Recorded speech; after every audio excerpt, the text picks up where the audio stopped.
ભાભર નગરપાલિકાની 1 થી 6 વોર્ડની ચૂંટણી જાહેર થઈ ચૂકી છે અને ઉમેદવારો પણ ચૂંટણી લડી રહ્યા છે. તો શું છે તેના સમીકરણો?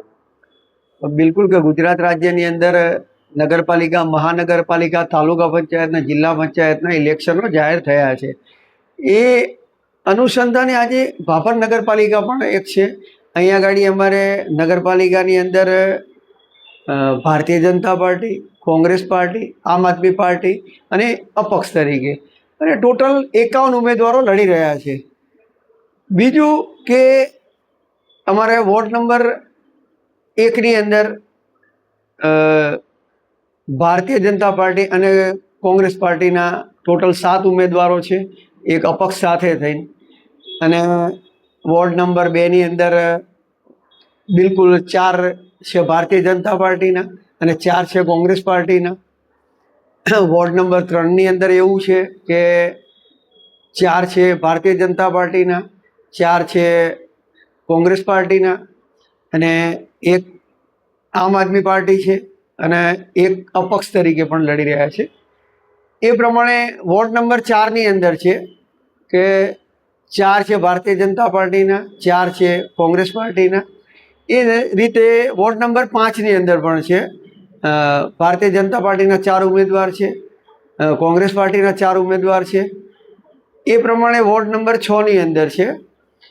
ભારતીય જનતા પાર્ટીના 4 ઉમેદવાર છે, કોંગ્રેસ પાર્ટીના 4 ઉમેદવાર છે અને એક અપક્ષમાંથી પણ લડી રહ્યા છે. ટોટલી 51 ઉમેદવારો છે અને આ બિલકુલ સક્ષમતાથી એકબીજા સાથે માથા ભીડાવીને લડત જબરજસ્ત આપી રહ્યા છે સાહેબ. અને આજે હું દરેક વોર્ડોની અંદર ફરું છું, દરેક વોર્ડોની મુલાકાતો કરું છું, આમ જનતાની પણ હું રાય જાણું છું. અને એ બાબતે મને આ વખતે કાંટેકી ટક્કર જબરજસ્ત થવાની હોય એવું લાગી રહ્યું છે 3 અને 6 વોર્ડની અંદર. અને સાહેબ પબ્લિક પણ આજે એનું માર્ક નથી કરી શકતી કે કયો પક્ષ વિજયી બનશે એવું. સાહેબ મારા માનવા પ્રમાણે એવું છે.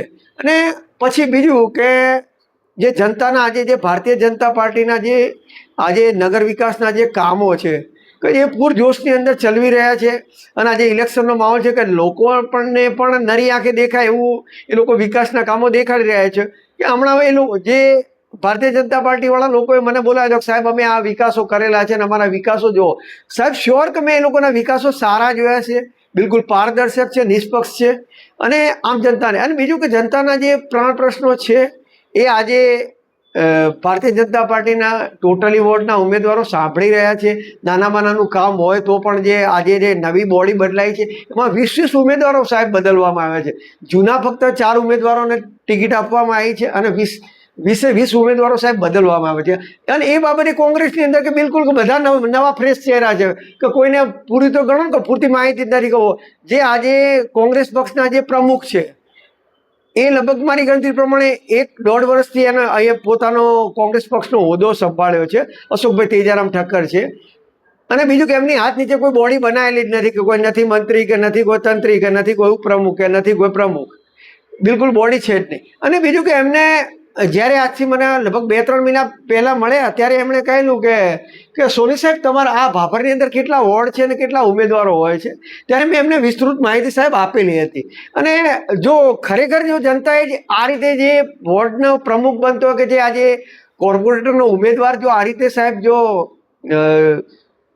ઇલેક્શનનો જો પ્રમુખ બનતો હોય કોઈ પણ પક્ષનો, તો સાહેબ એને વોર્ડની વિસ્તૃત માહિતી હોતી નથી. ખરેખર સાહેબ એ પક્ષ કે પક્ષને લઈને ડૂબાડવાની ગણતરી મૂકતો હોય છે સાહેબ એવું. અને બીજું કે જનતા પણ આજે સમજ્યું છે કે કયા પક્ષને વોટ આપવો. અને આજે સાહેબ રાજ્ય સરકાર ભારતીય જનતા પાર્ટીની છે, કેન્દ્ર સરકાર ભારતીય જનતા પાર્ટીની છે. અને ભાજપની 2 વર્ષથી મેં સાંભળ્યા પ્રમાણે 2 વર્ષથી બોડી ભારતીય જનતા પાર્ટીની છે. અને આજે પબ્લિકનો પણ સાહેબ એક જ ધારો મત છે કે અમે ભાજપને વોટ આપશું. કે કોંગ્રેસની સરકાર છે નહીં, અહીંયા ગાડી આ કદાચ આવે તો 2-4 સીટો આવે અને 2-4 સીટોની અંદર સાહેબ વિરોધ પક્ષ પણ મજબૂત બને નહીં. અને બીજું કે રાજ્ય સરકારમાંથી કોઈ ગ્રાન્ટો પણ આવે નહીં સાહેબ. ક્યારેક કોઈ અટકી જાય જો સારો માણસ ના હોય કે જેને વોર્ડ કેટલા વોર્ડ છે એની ખબર નથી તો એ લોકોને ગ્રાન્ટ કઈ રીતે લાવવી એ પણ ખ્યાલ આવતો નથી હોતો સાહેબ. એટલે મારું માનવું એમ છે કે આ વખતે પણ 24-24 ભારતીય જનતા પાર્ટી નિષ્પક્ષ રીતે જીતી જાય એવું મારું માનવું છે. ભારતીય જનતા પાર્ટીની પાલિકામાં 2 ટર્મ બોડી હતી અને કેવો વિકાસ કર્યો છે સાહેબ? વિકાસની અંદર તો હું એવી વાત કરું કે મને ગઈકાલે તેમણે નગરપાલિકાએ બોલાયેલો હતો, એટલે એક વિશ્લેષક તરીકે બોલાયેલો હતો. એ મને ત્યાં બગીચો બતાવ્યો કે જો સાહેબ અમે એક આ ફર્સ્ટ ક્લાસ બગીચો બનાવ્યો છે, આટલા કરોડની ગ્રાન્ટ આવી છે. અને સાહેબ મેં બગીચાની અંદર ફર્યો, પછી સામે એક પાર્ટી પ્લોટ પણ બનાવ્યો છે. પાર્ટી પ્લોટના પણ ટોટલી રૂમો ખોલી અને જે બગીચો છે એની મુલાકાત કરી. અને પછી સાહેબ એ શોપિંગ સેન્ટર જોયું, નગરપાલિકાનો એક શ્યામા પ્રકાશસિંહ મુખર્જી હોલ બનાવેલો છે એની પણ મેં મુલાકાત કરી, ખોલી. અને બિલકુલ એકદમ, અને નગરપાલિકા પણ બિલકુલ સારી બનાવેલી છે, લોગઆઉટ સાથે બનાવેલી છે. અને નગરપાલિકાની ચારે બાજુ ફરતો સાહેબ બિલકુલ એકદમ રોડ સરસ છે. આજે ગામની અંદર પણ ટોટલી રોડો, જે નગરપાલિકા કે ગામના છેવાડા હીરપરાથી શરૂઆત થાય સાહેબ રોડ બનવાની, તો છેક અહીંયા આગળ ઠક્કર સમાજની, લોહાણા સમાજની વાડી સુધી રોડ બનેલા છે. અને સોસાયટીમાં ખારા પાણીની સમસ્યા છે અને એના માટે પણ હા સાહેબ, એ મેં તપાસ કરી છે કે અહીંયા આગળ કંઈક ભીમબોરડી રોડ ઉપર કંઈક અહીંયા આગળ એ લોકોએ પ્લાન્ટ બનાવેલો છે શુદ્ધ પાણીનો અને મીઠા પાણીનો. ખારામાંથી મીઠું પાણી થઈને નહેરની અંદરથી આવે છે. અને એ મેં ખુદ સાહેબ રૂબરૂ ત્યાં સ્થળ વિઝિટ કરી છે. અને મને પણ પોતાને પણ યોગ્ય લાગ્યું કે ના, એ આજે ભાભરની જનતાને, એ લોકો ભારતીય જનતા પાર્ટીવાળા કહે છે એ પ્રમાણે આજે સાહેબ ભાભરની જનતાને 2 મહિનાની અંદર મીઠું પાણી 100% મળી શકે સાહેબ, મને એવું લાગી રહ્યું છે.